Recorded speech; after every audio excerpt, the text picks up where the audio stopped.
तो कैसे हो मेरे चितो गाइस। आज की इस वीडियो में आपको सीटेट सीजीपी का महत्वपूर्ण टॉपिक है हमारा व्यक्तिगत अंतर यानी कि इंडिविजुअल डिफरेंसेस का संपूर्ण नोट्स कराने वाला हूँ। किसके लिए इंपॉर्टेंट है? जो पेपर 1 और 2 की तैयारी कर रहे हैं। आज हम क्या पढ़ने वाले हैं वो देख लेते हैं। सबसे पहले हम देखेंगे कि व्यक्तिगत भिन्नताएं क्या क्या होती हैं। जो बच्चे होते हैं उनमें क्या क्या व्यक्तिगत, फॉर एग्जाम्पल बच्चे ही नहीं, अगर कोई बड़े भी हैं तो उनमें व्यक्तिगत भिन्नताएं क्या क्या होती है वो सारी चीज़ें हम देखेंगे। शिक्षार्थियों में व्यक्तिगत अंतर इंडिविजुअल डिफरेंसेस अमंग लर्नर्स, ये टॉपिक के बारे में हम डिटेल में पढ़ेंगे। प्रभावी शैक्षणिक तकनीकें क्या क्या हो सकती है, किस प्रकार से हम बच्चों को जो प्रभावी रूप से पढ़ा सकते हैं, क्या क्या हम तकनीकों का प्रयोग कर सकते हैं एक शिक्षक के रूप में। क्षमता समूहन के प्रकार यानी कि टाइप्स ऑफ एबिलिटी ग्रुपिंग, किस प्रकार की हमें जो है बच्चों में ग्रुपिंग करनी चाहिए, वो सारी चीज़ें पढ़ेंगे। शैक्षणिक अनुप्रयोग क्या हो सकता है वो सारी चीज़ें हम देखेंगे। तो चलिए वीडियो को शुरू करते हैं। इस वीडियो का पहला टॉपिक है हमारा व्यक्तिगत अंतर या भिन्नताएं, यानी कि किसी भी व्यक्ति में जो है उसकी व्यक्तिगत भिन्नताएं क्या क्या हो सकती है, व्यक्तिगत अंतरें क्या क्या होती हैं, वो सारी चीज़ें हम देख लेते हैं। पहले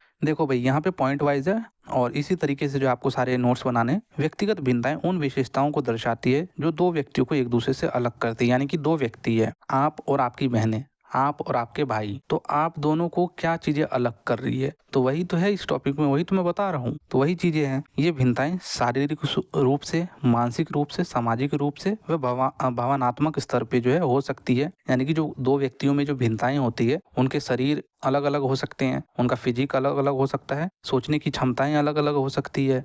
किसी को बैंगन पसंद है, किसी को करेला पसंद है, किसी को नहीं पसंद है। उसका समाज में किस तरीके से जो है वो बिहेव करता है, वो सारी चीज़ें, समाज में किस तरीके से जो है संपर्क करता है, वो सारी चीज़ें। भावनात्मक रूप से क्या छोटी छोटी बातों पे रोज आता है, बच्चों की तरह रोज आता है। तो ये सारी चीजें जो है उसको जो है एक दूसरे से भिन्न बनाती है। शारीरिक भिन्नताएं जैसे कि रंग हो गया, चेहरा हो गया, आकार हो गया या आवाज हो गया। मानसिक व भावनात्मक भिन्नताएं जैसे सोचने समझने का तरीका हो गया। ये सारी चीजें मैंने ऑलरेडी बता रखी है। और सामाजिक भिन्नताएं जैसे कि शिक्षा, संस्कृति, व्यक्तिगत अनुभव, ये सारी चीजें जो है आपकी सामाजिक भिन्नताएं में आ जाती है। तो समझ गए कि दो व्यक्ति अगर हैं तो उन दोनों व्यक्तियों को क्या चीजें अलग कर रही है, तो उसकी जो है व्यक्तिगत भिन्नताएं जो है उनको जो है अलग करती है। व्यक्तिगत भिन्नताएं में ये सारी चीजें मैंने आपको बता ही दी है। शिक्षार्थियों में व्यक्तिगत अंतर यानी कि इंडिविजुअल डिफरेंसेस अमंग लर्नर्स, तो ये देख लेते हैं भाई। पहला है इनहेरिटेड, यानी कि आनुवांशिक रूप से भी जो है जो व्यक्ति होते हैं वो एक दूसरे से अलग होते हैं। और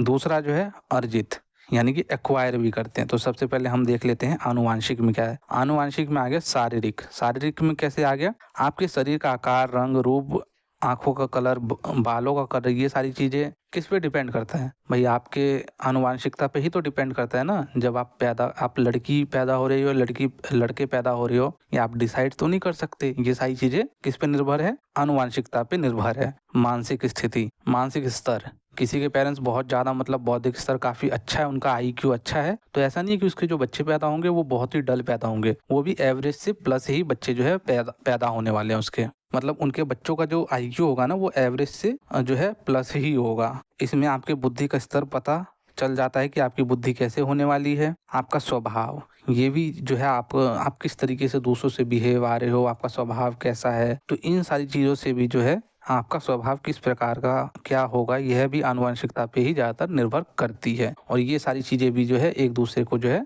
दो व्यक्तियों को आपस में अलग करने का काम करती है। क्योंकि हर एक व्यक्ति का एक जैसा स्वभाव नहीं होगा, किसी का थोड़ा सा गुस्सैल स्वभाव होगा, किसी का प्यार मोहब्बत वाला स्वभाव होगा। अब अर्जित क्या है?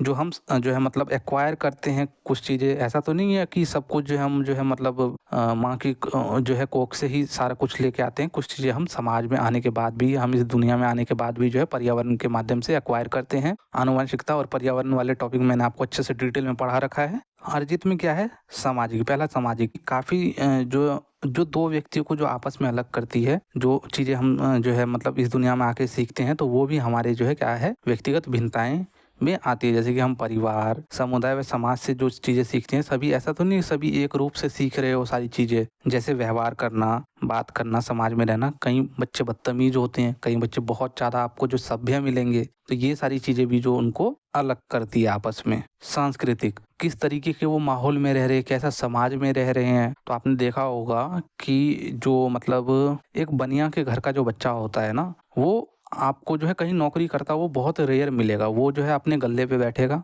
अपना बिजनेस करेगा। तो देख लेते इस पॉइंट में, देख लेते क्या है। सांस्कृतिक माहौल में बच्चा अपनी पुरानी संस्कृति व नई संस्कृतियों को सीखता है, उनके रहन सहन तौर तरीके को अपनाता है। तो ऐसा तो नहीं है कि सभी की संस्कृति एक जैसी ही होगी। तमिल में जाओ वहाँ की संस्कृति आपको अलग मिलेगी, नॉर्थ इंडिया में आओ वहाँ की संस्कृति आपको अलग मिलेगी, ईस्ट इंडिया में जाओ वहाँ की संस्कृति आपको अलग मिलेगी, वेस्टर्न कल्चर में जाओ तो वहाँ की अलग मिलेगी संस्कृति। वहाँ हो सकता है कि भाई जो शादी से पहले जो है जो मतलब एक दूसरे के साथ हम रह सकते हैं, लेकिन हमारे इंडियन कल्चर में लिव इन रिलेशनशिप वो तो खैर अब बेंगलोर जैसे शहर में होने लगा है, लेकिन ये चीज़ें तो हमारे इधर अलाउ नहीं होता है ना। तो ये चीज़ें संस्कृति यानी कि यहाँ पे भी जो है दो कल्चर जो है आपस में डिफरेंट हो जाते हैं। शैक्षिक बच्चा शैक्षणिक स्थान पर जाके अपने ज्ञान और कौशलों में जो है वृद्धि करता है। तो सभी जरूरी तो नहीं है वही जो अंबानी घर का बच्चा है उसको अच्छे से रिसोर्सेस मिला है तो वो अच्छे से अपने ज्ञान का सर्जन करेगा। थोड़े से जो गरीब घर का बच्चा है वो क्या पता वो सरकारी स्कूल भी ना जा पा रहा हो, उसको भी ना अफोर्ड कर पा रहा हो, क्योंकि उसको जो है मतलब जो छोटे घर के बच्चे होते हैं उन पे बहुत जिम्मेदारी उनको कमाने जाना होता है।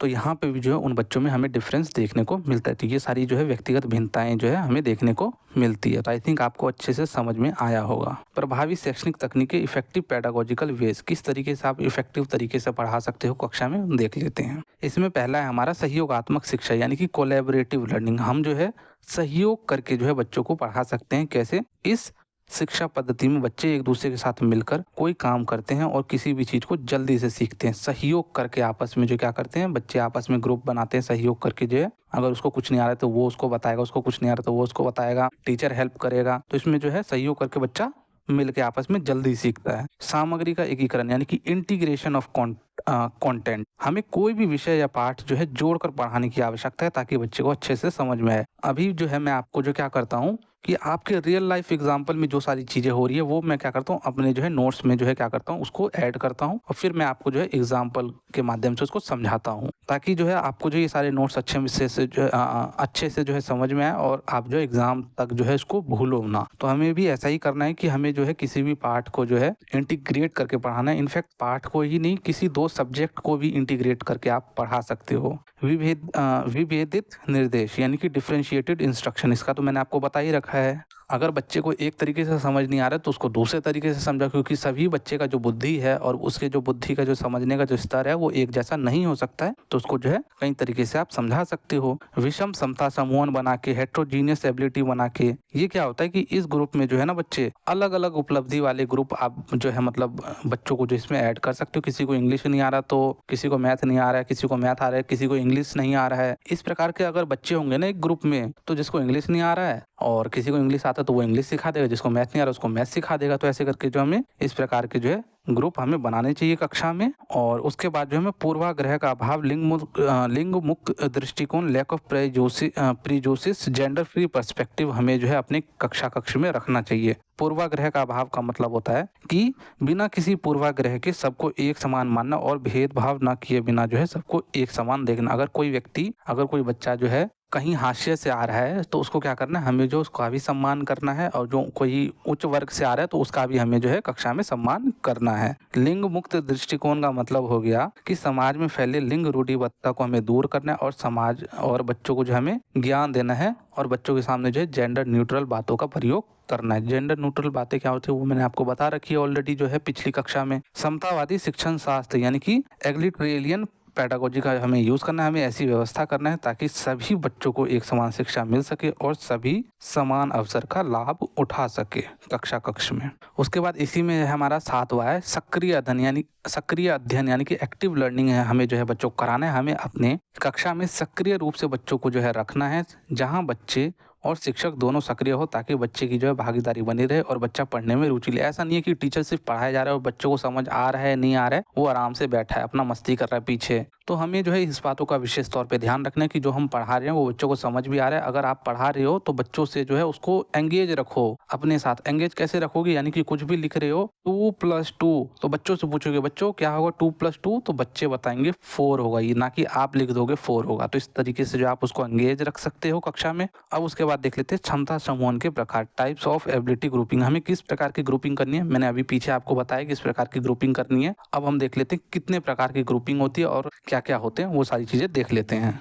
जो पहला ग्रुप है वो है समान समूहन, यानी कि इसको हम होमोजीनियस ग्रुपिंग या विद इन क्लास ग्रुपिंग भी बोलते हैं। तो इस ग्रुपिंग में क्या होता है, मैं आपको उदाहरण के माध्यम से ही समझाऊंगा, तभी आपको अच्छे से समझ में आएगा। जो आप अभी जो मेरी वीडियोस क्लास ले रहे हो, आप हो और आपकी फ्रेंड है और उसकी भी फ्रेंड है, आप तीनों को जो है ना सीटेट में सीटेट कह रहा हूँ सीडीपी में आप तीनों चीता हो। चीता समझ रहे हो ना, चीता का मतलब हो गया बहुत तेज हो पढ़ने में, मतलब सीडीपी आपसे अच्छी कोई कर ही नहीं सकता है। और आप तीनों की ना एक कमजोरी है, एक को इंग्लिश नहीं आती, एक को मैथ नहीं आती और एक को हिंदी नहीं आती। तीनों को 3 लैंग्वेज नहीं आती है, तीनों को 3 सब्जेक्ट नहीं आते, लेकिन सीडीपी तीनों को आती है। तो मैं क्या करूंगा, आप तीनों का जो है ना एक ग्रुप बना दूंगा। तो आप खुद सोचो, क्या आप कभी सीख पाओगे?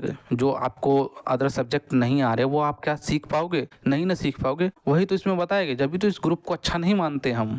इसमें यही तो बताया गया, इसमें समान समूहन वाले बच्चे जो है एक छोटा ग्रुप बना दिया जाता है। इसमें सभी बच्चे सिमिलर एबिलिटी वाले होते हैं, यानी कि सीडीपी आपको भी आती है, आपके फ्रेंड को भी आती है और उसके फ्रेंड को भी आती है।